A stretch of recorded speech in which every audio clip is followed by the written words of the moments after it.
So I wanted to welcome you to our session. This is session A8, a national perspective, lessons learned from the field in addressing COVID-19 and homelessness. So thank you all for joining us today. I wanted to start off just by introducing myself for those of you who aren't familiar with me. My name's Scott Morishige, and I'm the Governor's Coordinator on Homelessness for the state of Hawaii, and I'll be serving as a host for this session today.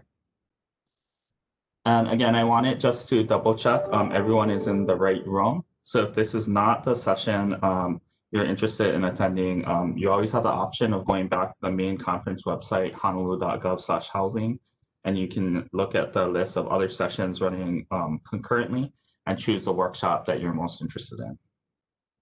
Okay, so if everyone's in the right place, I'll go ahead and just start off by introducing our panelists. And I'm really happy to be joined by our two speakers today. So I'll start off by introducing Katy Miller.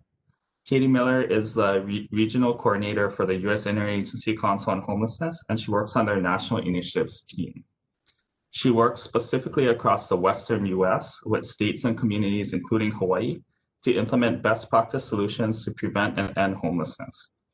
Katy works with local leaders to bridge the efforts happening on the ground to the policy work that's taking place in Washington, D.C. through the USICH's 19 federal member agencies. Katy is based in Seattle, Washington, and she has over 2 decades of experience in designing and implementing innovative solutions to homelessness. And I've had the personal pleasure and privilege of working with Katy now for about 5.5 years. And she's been a huge resource to our community, especially during the early days of the pandemic, helping to bridge the latest information and resources coming from the national level so that we could make adaptations locally. So I'm very happy to have her here with us. And then our second panelist is Dr. Martha Montgomery with the Centers for Disease Control and Prevention in the Division of Viral Hepatitis, where she normally assists health departments in responding to the hepatitis A outbreak.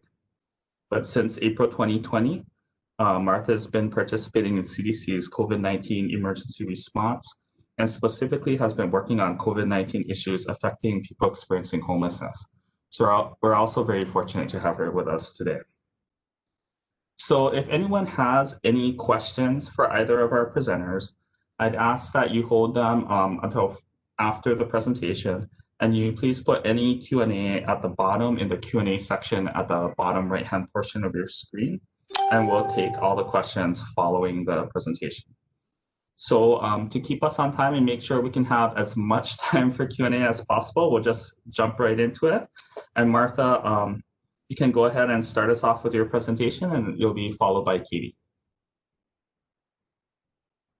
Thanks.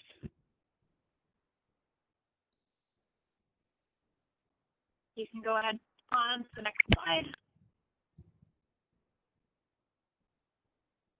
Great, perfect. So yes, I'm Martha Montgomery, and I am with CDC's Homelessness Unit on the COVID-19 response, and I really appreciate you having me here today. All right, so today I'm going to start off with some COVID-19 case counts and prevention basics, and then I'm going to cover a few housing site definitions. Then I'll get into more of the lessons learned on how to reduce COVID-19 transmission within an individual facility, including some of the new information that we've posted on our guidance page about ventilation considerations. And I'll also cover considerations for people living unsheltered, for homelessness service staff, and for testing. And then lastly, I'll touch on the importance of influenza vaccines this year.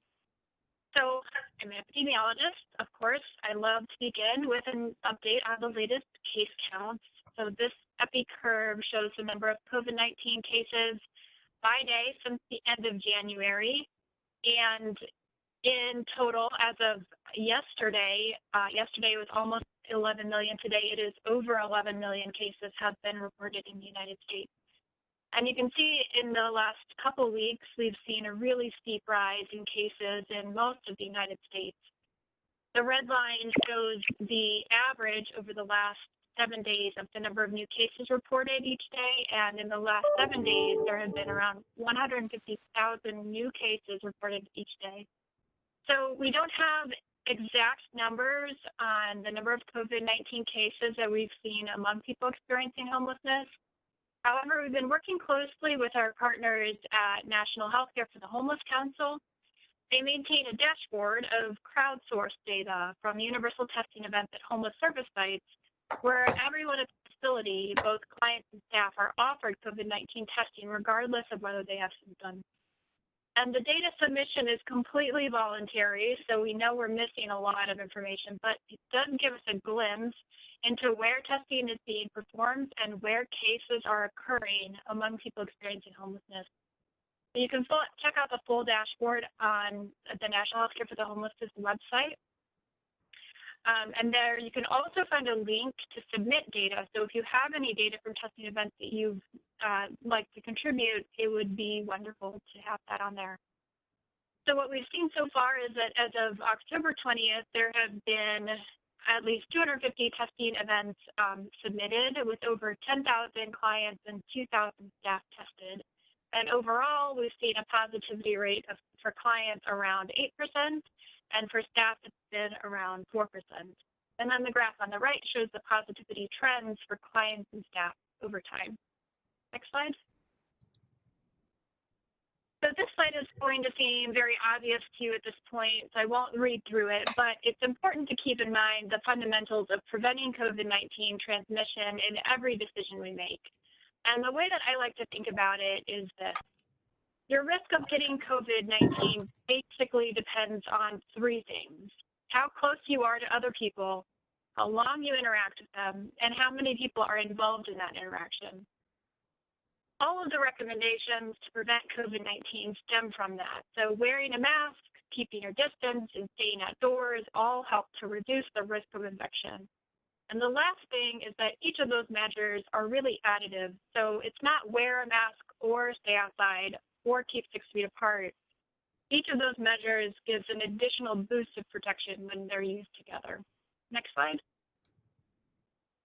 Another important measure is hand hygiene and sanitation of frequently touched surfaces. And in the context of homelessness, this takes on another level of complexity. So we need to think about how we ensure that people have reliable access to clean running water and soap. Next slide.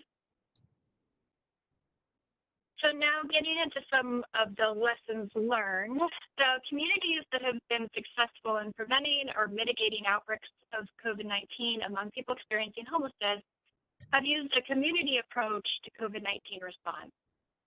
Communication among the different partners is critical so that you know who is doing the testing, what happens if someone tests positive, what are the procedures if someone in your facility develops life-threatening signs or symptoms. There's so many different stakeholders involved in these decisions, and we've listed a few of them here. Each local area is different, so your list might look different from this one, but make sure you're working closely together with your partners to make these important decisions. Next slide.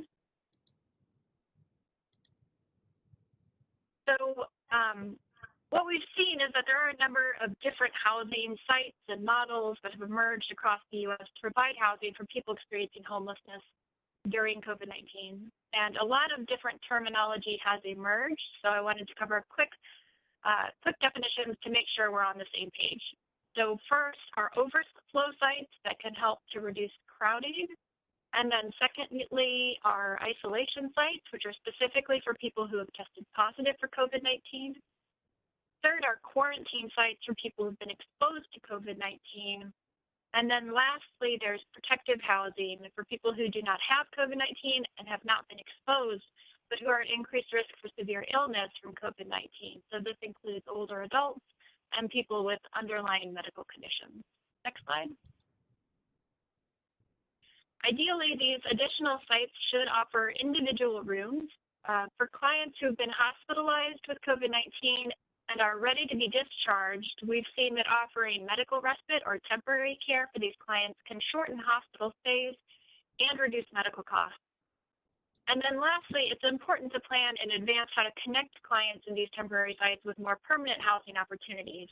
So for example, in Atlanta, Georgia, the lead COC established a non-congregate site for people experiencing homelessness who are at increased risk for severe illness. And so far, they've been able to connect nearly 200 people with permanent housing upon discharge. So this has really become an important part of their overall COVID-19 community mitigation strategy. Next slide. So we saw pretty early on that homeless shelters and homeless service sites, just like any other congregate living facility, can experience outbreaks of COVID-19. These are just a couple of examples, but there have been several studies published from Boston, Rhode Island, San Francisco, and other places. And I mention this because what we've learned is that once COVID-19 is introduced into a facility, because of asymptomatic transmission, it can spread very quickly, sometimes infecting 2/3 of the shelter population before it's even recognized. Next slide. So the recommendations that we've developed are based on those experiences that we've observed in communities across the U.S. And I'm going to describe a few guidelines that we've developed for different scenarios. So the first scenario here is your day-to-day operations when you have COVID-19 transmission in the community, but you don't have people with COVID-19 or with symptoms in your facility. So first, you can use physical barriers to protect staff who could interact with clients, such as check-in staff. I think more importantly, one thing that we've seen come up pretty often during outbreaks is how to deal with meal service areas when people have to remove their masks to eat. So it's important to create at least 6 feet of space between seats or allow food to be delivered or taken away. And if clients do take food away to eat somewhere else, it's still important to encourage people to stay 6 feet apart. And then lastly, in general sleeping areas, try to make sure that client spaces are at least 6 feet apart and align the mats or the beds so that clients sleep head to toe. And we have actually seen in one multi-site assessment that the head to toe alignment in particular was associated with a reduced risk for infection. So that's a really good tip to keep in mind, and it's a relatively easy adjustment to make in comparison with some of the other recommendations that we have. Next slide. So the next is for if you have clients with COVID-19 symptoms, you need to think about extra precautions. And even when you don't have clients with respiratory symptoms, you should be keeping in mind a plan for what to do if someone shows up with symptoms so that you can quickly scale up your infection prevention measures. And the main difference here is trying to prioritize these clients for individual rooms and bathrooms to the extent possible. If it's hard to create this space within your facility, it's important to partner with an off-site quarantine site. And this is where having a well-coordinated community approach to planning has been helpful to jurisdictions. Next. And then the last scenario is if you have clients with confirmed COVID-19, these clients should definitely be prioritized for individual rooms. If you have more than one client with COVID-19, they can be roomed together, and they should have a designated separate bathroom from other clients.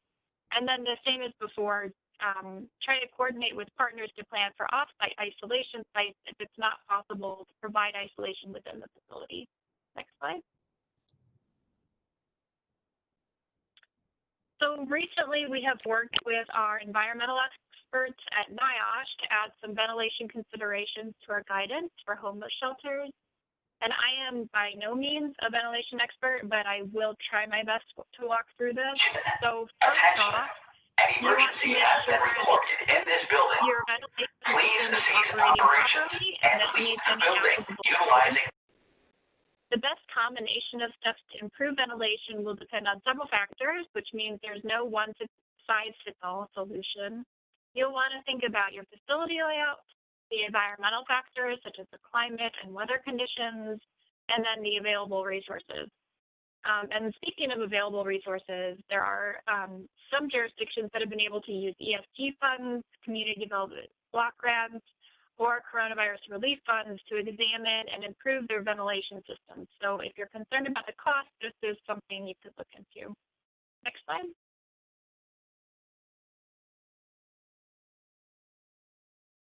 So digging into the specifics just a little bit more, these are some steps you can consider in your facilities.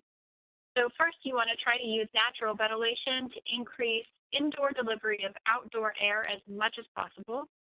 You can open windows or use a window or box fan secured in the window to blow air out. You can increase total airflow to supply to occupied areas.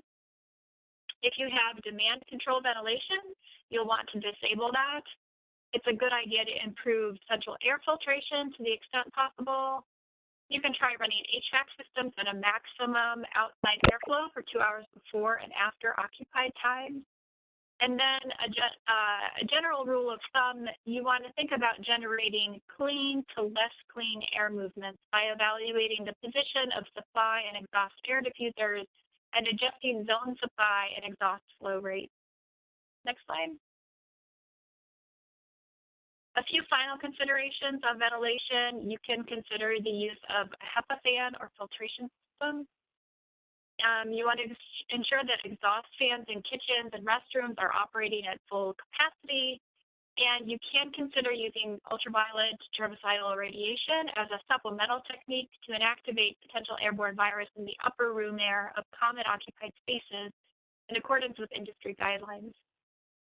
Improving ventilation is useful not only for COVID-19, but it has added benefits, of course, for preventing other respiratory diseases that people experiencing homelessness are disproportionately exposed to, like tuberculosis.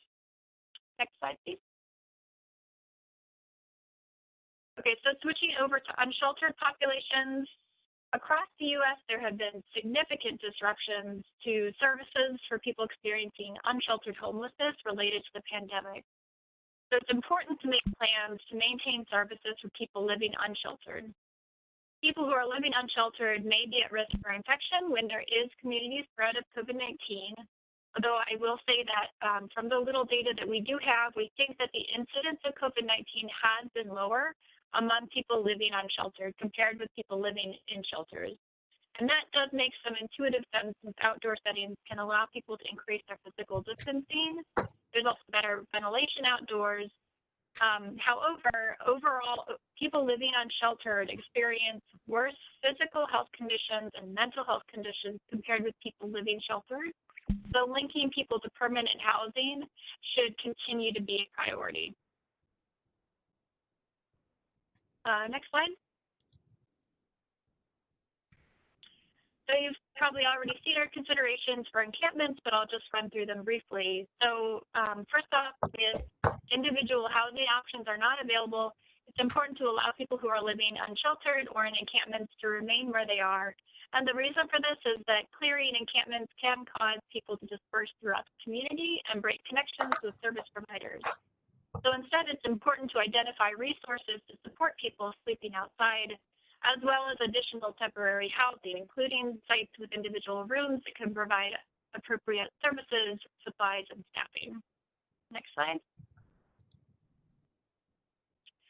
So this slide has some prevention measures for staff. They should come as no surprise since they look very similar to recommendations for the general public. So things like the hand hygiene, maintaining social distancing, and wearing cloth-based coverings are all important measures. And as I mentioned at the beginning, adding protective measures together have an added benefit. So it's not an either or, it's really an and kind of situation. And then another resource that I'd like to point out, and I apologize it's not listed on the slide, is the How Right Now initiative.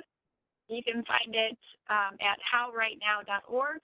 And this is an initiative that addresses people's feelings of grief, loss, and worry by increasing individual coping skills and reducing the likelihood of adverse behaviors.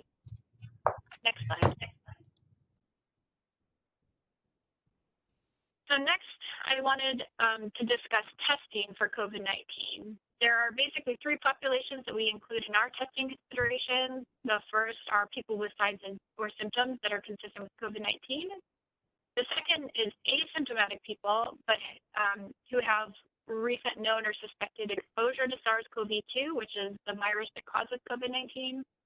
And third is asymptomatic people without known or suspected exposure to SARS-CoV-2 for early identification in special settings. And this last group can be added on as resources allow, and the importance of including this group also depends on the level of community transmission, which I'll describe on the next slide. Next slide. So So these are some examples on how to use the community transmission levels to guide which testing strategies to use. So for example, in areas where community transmission is none to minimal, you can stick with your standard healthcare-based testing and testing for anyone who's been exposed. Alternatively, in areas where community transmission is minimal to moderate, you can add on more proactive testing in homeless shelters and encampments for people who are symptomatic or asymptomatic to improve early detection. And then finally, in areas where community transmission is substantial, consider coordinating with partners to offer facility-wide testing for all clients, volunteers, and staff in all sites at least once, regardless of whether an initial case of COVID-19 has been identified. Next slide. And then another question that we often get about testing is how it relates to ending isolation. And this is something that's really evolved over time as we've learned more about the virus. So this slide discusses best practices for when someone can end isolation. And I want to point out that this only applies to isolation where someone is actually diagnosed with COVID-19. It does not apply to quarantine situations. So early in the pandemic, there were two ways to decide that someone could end isolation. One was a test-based strategy where you could test negative for COVID-19, and then the other was a symptom-based strategy, which is based on a certain duration since being diagnosed, resolution of fever, and improvement in other symptoms. So when COVID-19 first emerged, we didn't know very much about how it was transmitted. And specifically, we didn't know when in someone's course of illness they were most likely to transmit infection. But over time, we've learned two important things. The first is that some people with COVID-19 will continue to test positive by PCR-based tests for a long time, even after their symptoms go away, which can be pretty problematic. And then the second is that there has been study after study that shows that the risk of transmission decreases after your symptoms start to appear. And so if you'll bear with me just a moment, I wanted to walk through a few of these studies because this really led to an important change in our understanding of disease transmission. So first off, we had several studies that showed the concentration of virus decreases after symptom onset. And then even more convincing, there were several studies that also showed that what we call replication competent virus, that is virus that is more likely to actually transmit infection, has not been recovered after 10 days following symptom onset, except for in a few severely ill patients. And now those studies were just in a lab, so you might be wondering, what happens in real life?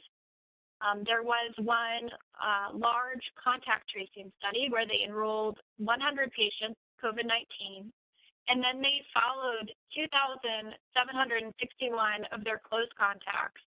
And of those close contacts, 852 people were exposed 6 days or more after symptom onset. And there were 0 cases of infection that occurred among that group. And so that's just one example of the studies that are out there. So with all of those findings in mind, CDC changed the recommendations, as you'll see on this slide, to a symptom-based strategy alone. If the person tested positive but never had symptoms, there is the alternative time-based strategy that's also listed here. There's one exception to this, and that is for some people who have had severe COVID-19 illness, the 10 days might need to be extended up to 20 days. And it's probably best to make this determination in consultation with infection control experts. Next slide.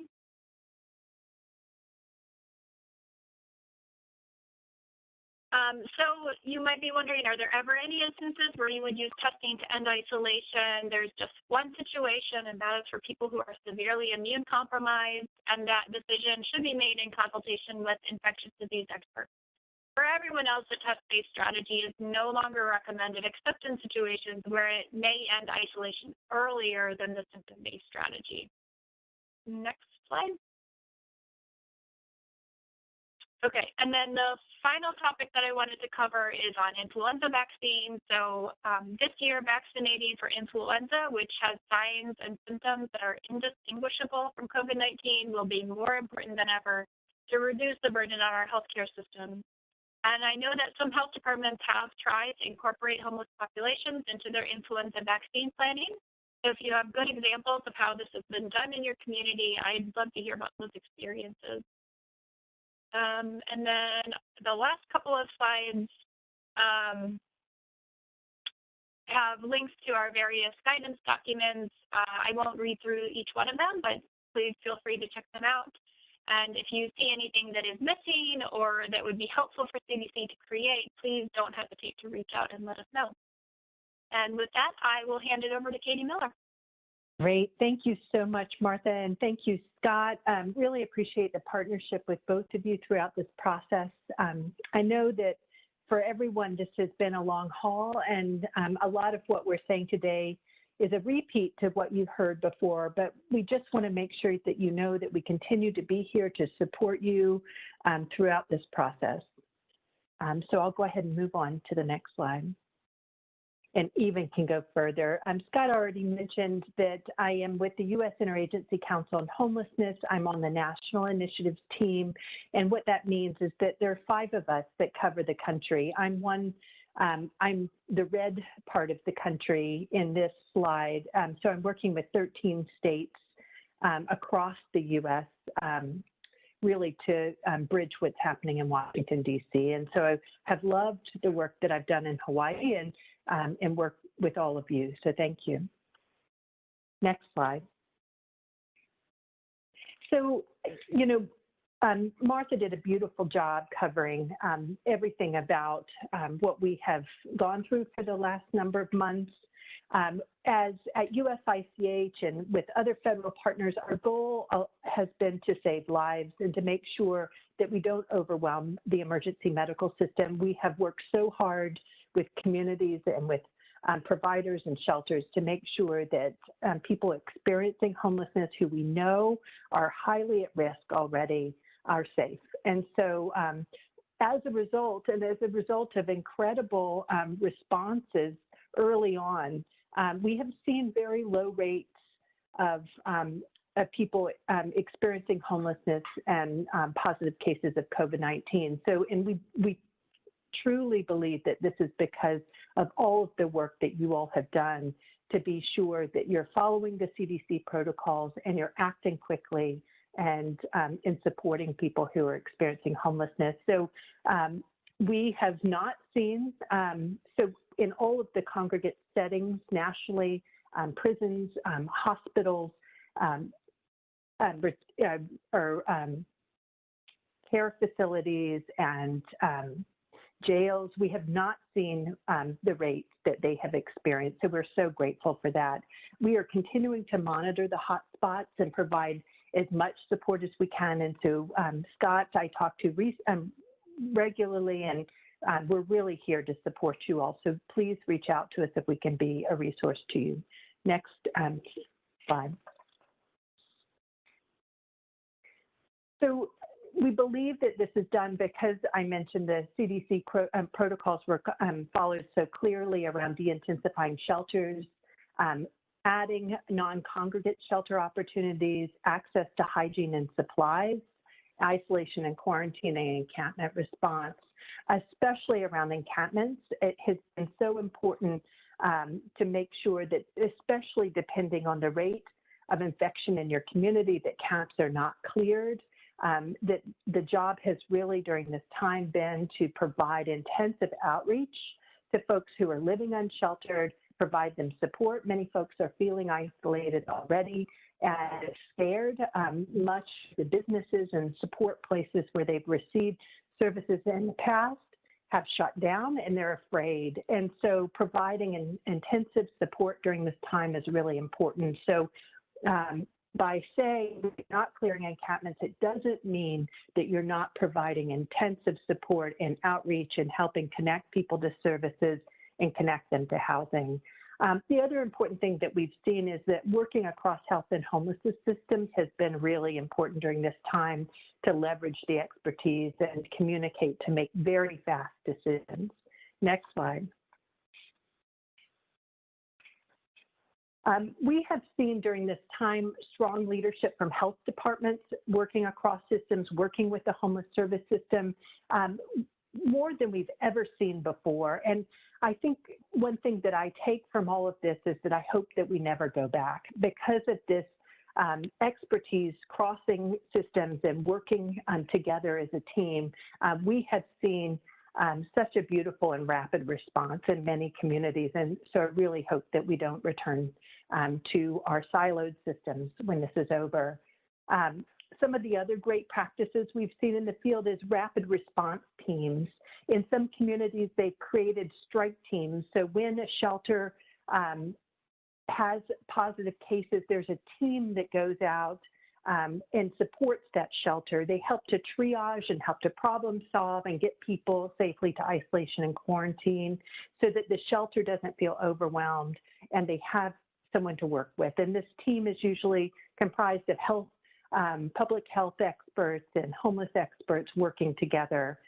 We also have seen some incredible innovative public-private partnerships around recruiting and hiring staff. I know that as isolation and quarantine and non-congregate shelter settings have been created, agencies are struggling with maintaining and hiring staff right now and having enough staff to cover these facilities.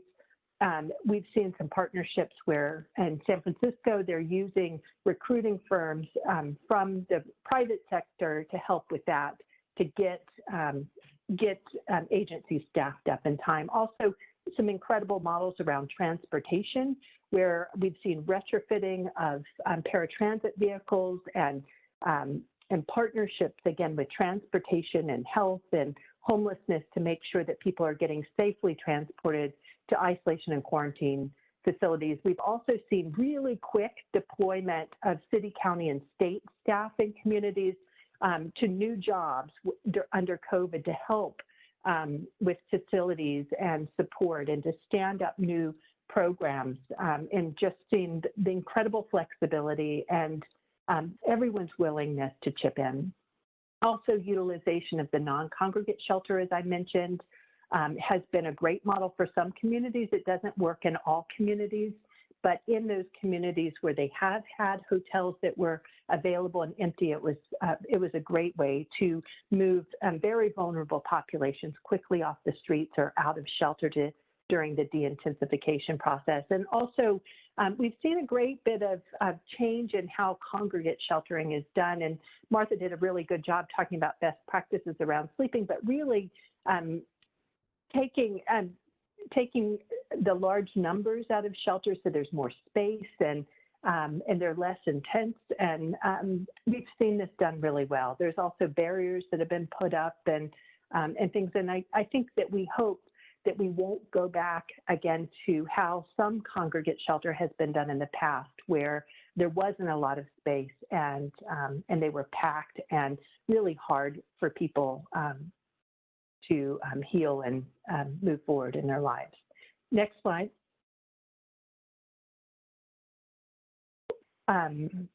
We want to be sure that everybody, as Martha mentioned, just keep following the CDC guidance, remain diligent with the protocols, rapidly respond using data and science to drive decisions around testing and interventions. This has to be done community by community. It's not one size fits all. As your community deals with increases in COVID cases, you have to respond based on your community's needs and your data and what is happening there. So it's just really important that that communication happen and that everyone is working together and moving and responding quickly.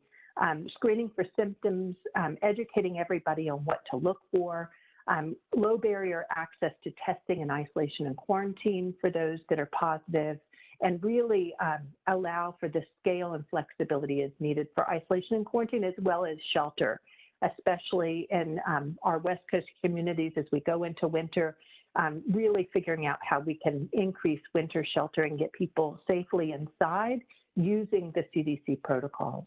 Next slide. We want, as I mentioned, to continue to maintain the adequate space in shelters and meal programs.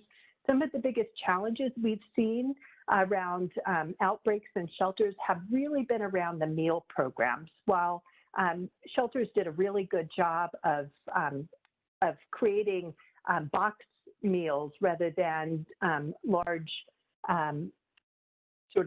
meals where everybody was coming into the same place, where we saw the breakdown is when all of the shelter residents were going to one location to pick up their meals, and then were going to sit by themselves or separately. What we found, or what we have found, is that when one person can deliver a meal safely to each person, it is safer than everyone coming to one single location. We also found that people would have their meals and then they would go outside where they believed it was safer, but then they would all sit together and not provide any spacing even outside. And so these were some of the things that we've learned along the way, that that spacing has to continue through the meal programs as well as sleeping. And also we've learned that while there was spacing happening in shelter, people were still using bunk situations where there was one person on top of another. And so really needing to consider other sleeping arrangements. Also, we deeply need to consider the staff fatigue and capacity of nonprofits. Nonprofits have been just moving full speed and working all of the time throughout this process, and it's hard. It's hard on staff, and everyone is tired, and we're going to have to keep this work up for some time. And so it's really important to support staff and support agency capacity during this time, and make sure that you have the staff you need to be able to do the work. Must provide safety for the most vulnerable population. This is an opportunity to de-intensify some of the large encampments that have grown in some of our cities. If you can go in and find people who are at higher risk and offer them the opportunity to come inside. Many of them are much more willing to come inside at this time, and they haven't been in the past. That is a good way to help reduce some of the unsheltered encampments that we are in, situations that we have seen. We really also want people to stay very focused on permanent housing pathways. So while early on in the pandemic, we froze and a lot of our work, what we are seeing in communities right now is with the new CARES Act funding and other resources, we're seeing rapid placement into permanent housing, and this is absolutely what needs to happen. Housing and permanent housing is what will save lives, and it's what people need to stay safe. And so we must work with urgency to move people as quickly as possible to permanent housing. We also have to continue with our outreach and our hygiene services to make sure that people who are outside are staying safe. We talked about, and Martha mentioned, the minimizing the movement of unsheltered populations. Clearly, this also depends on what's happening in your community at the time and really balancing what is safe. We have seen growing numbers of people unsheltered during this time, which has been tragic to see in communities. Much larger encampments have grown during COVID. That has to be balanced. People have to be safe. And if those encampments are unsafe, it's really important to help those folks move towards housing. Also, we found that location and contract tracing is really important. And it's really hard to do contract tracing with homeless populations because people do move around. Location tracing has been much more effective, knowing where someone may have gone to a feeding program or to a hygiene center and doing testing there. The contract tracing has been hard in this population.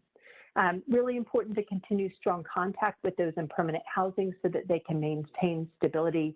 Isolation is so hard for people, and especially for those who are recently in permanent housing, who are in permanent housing and need extra support during this time. Really also important to track and share local data, be really transparent and work across systems, talk about what's going on, make sure that everybody is on the same page and that that data is being shared widely.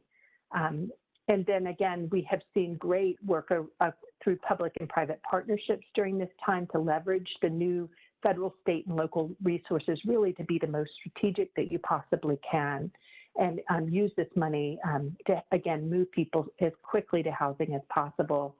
Really want to include also people with lived experiences in all of the interventions. And so please engage those folks who are in your programs, engage people that are unsheltered in talking about this work and talking about the interventions that you were moving towards. Next slide. We have a number of resources which Martha showed as well. The CDC guidance has been incredible during this time. We really appreciate their partnership and the information that they have been putting up on their website that's so responsive to what's been going on in communities. HUD has also done an outstanding job. They have office hours every Friday, and they have their COVID-19 resources here. And then we have many resources and have had a number of webinars that are recorded and saved on our website. So again, please reach out to us anytime if we can help. And that's all I have.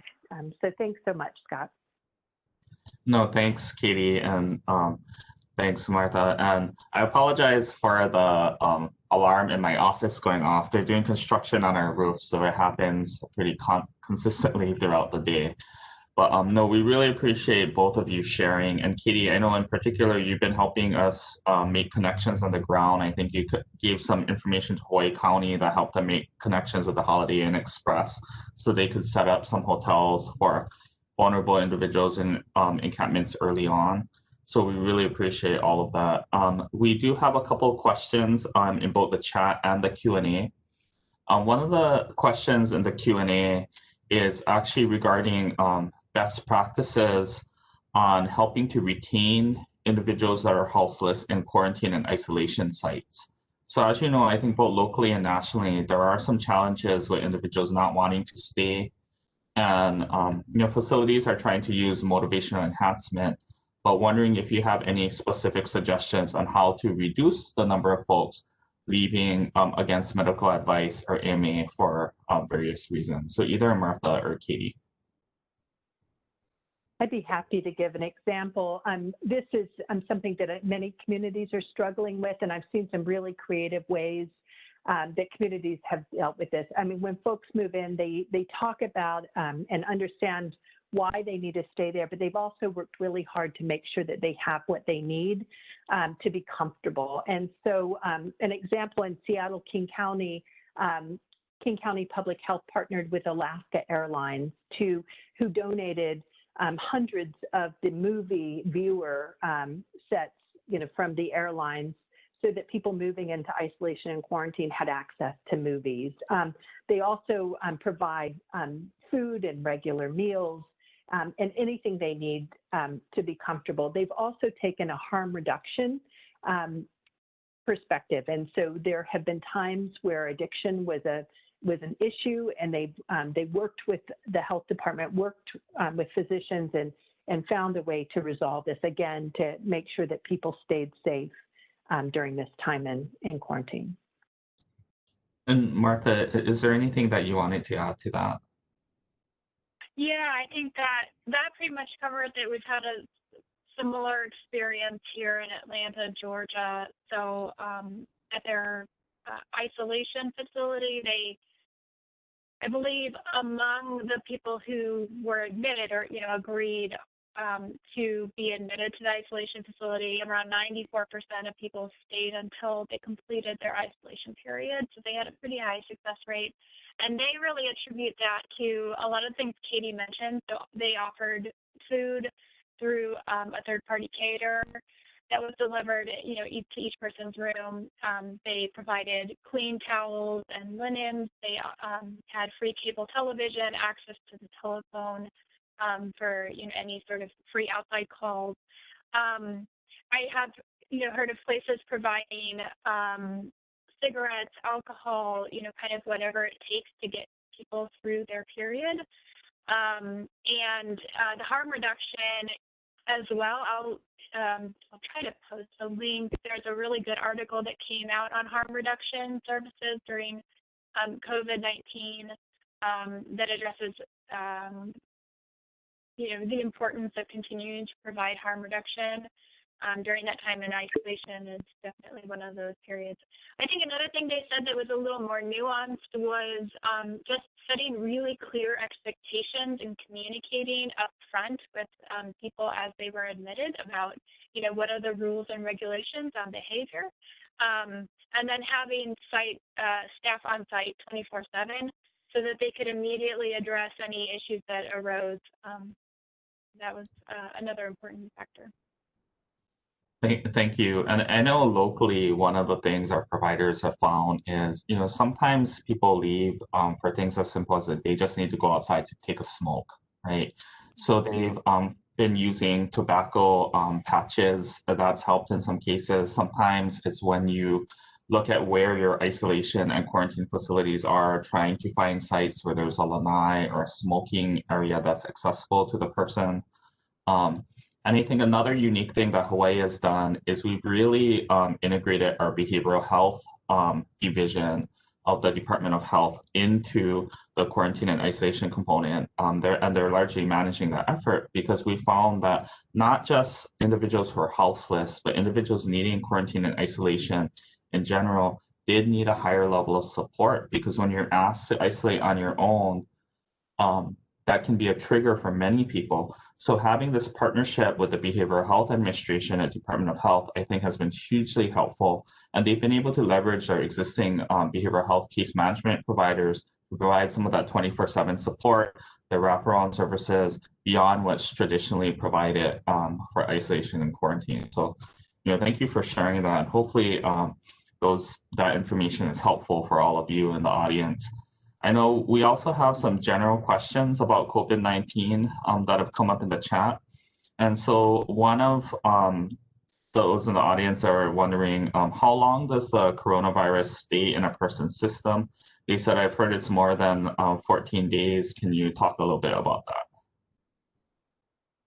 Yeah, I think this gets to kind of what I was talking a little bit about before with the end of isolation. So there's how long you have virus in your system that can be transmitted on to another person, so where you're actually at risk of transmitting infection. And then there's how long do you actually test positive.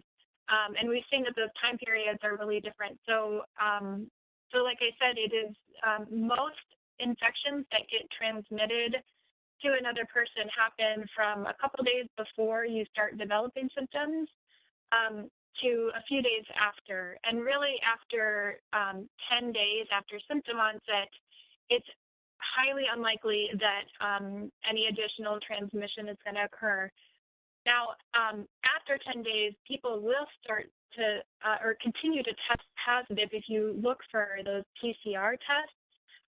So that's just picking up little fragments of the virus, but it's not virus that can actually lead to transmission of disease.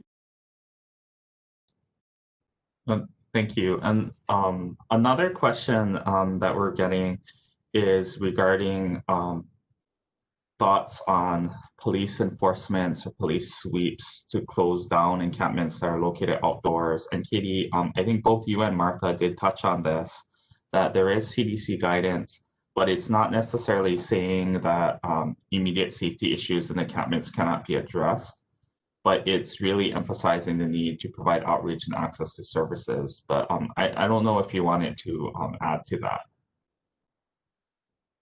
Yes, I know that many elected leaders and local leaders are struggling with this right now. And it really is a balancing act. It's really important to focus on the well-being of those people who are struggling outside and make sure that their needs are met. And if encampments become very large and very dangerous, obviously it's important to make sure that they're safe and that people who are living outside are safe. And so balancing that. But as the CDC guidance says just scattering people for the sake of scattering people during a pandemic is not good practice, but also it depends obviously on what's going on in the community with regards to the number of COVID-19 cases. It's also important to not neglect people and just leave them alone and to leave them outside. There are safe ways to bring people inside, and that engagement and that outreach and that housing focused practice must continue during this time, because that is obviously the safest place where people can be is in their own home. And I really want to give a shout out to our two COCs, Partners in Care on Oahu and Bridging the Gap for the Neighbor Islands, because I think both of our COCs have really partnered with our health agencies, law enforcement, and others to really make sure the outreach is offered to those in encampments. And on Oahu in particular, Partners in Care is using an online screening tool to screen individuals for COVID-19 symptoms. But they also have formed a really good partnership with Project Vision. I believe Dara Kahane was in the audience, and they've been leading that mobile testing effort. And I think that's been very helpful so that we're able to respond to positive cases very early on and quickly triage someone into the broader system of care. So I did want to really acknowledge the hard work of all of those on the ground, as well as the staff from the DHS Homeless Programs Office, who administer the outreach and the shelter contracts, for really reinforcing the need to have this proactive outreach, being very supportive of the providers, and being able to be flexible despite all of this. I think the flexibility at all levels of government have been very impressive to witness. So we have a couple final questions. And Martha, I think that you did touch on this, but there's a question regarding whether individuals can catch COVID-19 again, and would it be worse the second time that you catch it? And I'm not sure what you can share about what's known currently. Yeah, so there have been reports that have come out on reinfection, and there's some sort of mounting evidence that the longer you get out, the longer it's been since your initial infection, that immunity might be waning over time. So at this point, sometimes it's hard to tell whether or not some people are having, recurrent symptoms for a different reason, or actual reinfection again. So I think the best answer is that it's believed to be uncommon, but it does happen. And as to whether or not it's more severe the second time, I think that there has been a mixture of different severity levels the second time around. Yeah, no, thanks, Martha. And I also wanted to add, for those who are interested in that question about individuals potentially leaving against medical advice from quarantine and isolation facilities, Martha did share the link to the article about the harm reduction practices. So that's in the Q&A for anyone who's interested. And I wanted to thank Martha, both you and Katie, for taking the time to share. We did get some comments in the chat that people really think the information you shared was helpful. It was useful to them, and they really think you guys did a good job of summarizing everything. So thank you so much for the time. I think unless there's any further questions in the Q&A, we're going to wrap it up to give people time to get to your next session, because there's no real break. But thank you all for really actively participating, actively listening, and again, to Martha and Katie for your time and your expertise. Take care, everybody. Thank you. Thanks, guys.